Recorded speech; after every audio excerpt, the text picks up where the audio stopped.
ሚስካሞ ራሄል ይባላል። የምናየው ነገር እጅግ በጣም ያምራል። ለአይን ሞልቶ የሚተርፍ ነገር ነው ያለው እዚህ። ጠቅላይ ሚኒስትራችንን እጅግ አድርገን እናመሰግናለን። አናውቃትም ነበር ነካርባ ምንጭ እንዲህ ውብና ድንቅ ሆና ተሰርታ ወጣለች።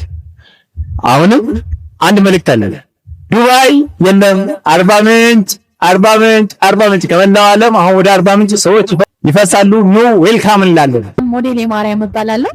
በጣም ደስ ብሎናል። እናመሰግናለን ክብር ዶክተር አብይ ይሄን የመሰለ ሪዞርት በዚህ በተንጣለለ ከተማችን ላይ ስለሰራችልን እናመሰግናለን። በጣም ደስ ብሎናል። እግዚአብሔር ይመስገን። ለጋሞ ዞን አልፎም ለኢትዮጵያ አልፎም ለውጪ ለሀገር ጭምር የሚሆን ሪዞርት ገበታ ለሀገር ነው፣ እውነትም ለትውልድ ነው። ተሻጋሪ ስራ መሰራቱ እጅግ በጣም ደስ ብሎናል። በጣም ነው የሚያምረው።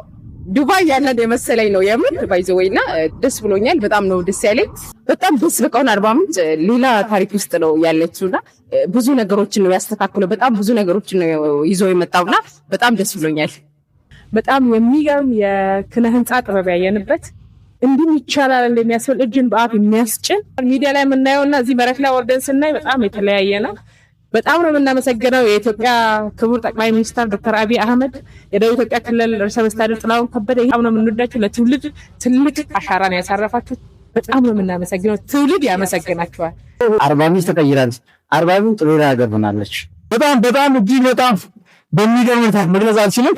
ደስ ተሰኝቻለሁ። በዚህ ፕሮጀክት ላይ ሀሳብ በማመንጨት የተባበርከን ክቡር ጠቅላይ ሚኒስትራችን እጅግ እወዳለሁ። ዱባይ በመሰለኝ ነው አሁን እንኳን ቪዲዮ ነው የሰራው። ጋይስ በእናንተ እርዳታና በእግዚአብሔር እርዳታ ዱባይ ገብተናል ያልኩኝ ነው። እንደ ቀልድ እንደዛ ስመስዬ እየሰራው ነውና እግዚአብሔርን ካሰብኩ በላይ ነው፣ ከአይምሮዬ በላይ የሆነ ቦታ እኔ እንጃ። እኔ እንደዚህ አልጠበቅኩም አርባ ምንጭ ውስጥ ይሰራል ብዬ። ብቻ አንደኛ ነው፣ ደስ ይላል። በጣም ደስ ብሎኛል። ዛሬ እኔ ተወልጄ ያየሁት ነገር በጣም ይገርማል። ጋሞ ላይ አርባ ምንጭ ላይ በጣም ያየሁት ነገር የጠቅላይ ሚኒስትራችን አሻራ በዚህ ልክ ደግሞ እያንዳንዳችን የአካባቢያችን ጽዱና ውብ ለማድረግ ትምህርት በጣም ወስጃለሁ። ቴንኪው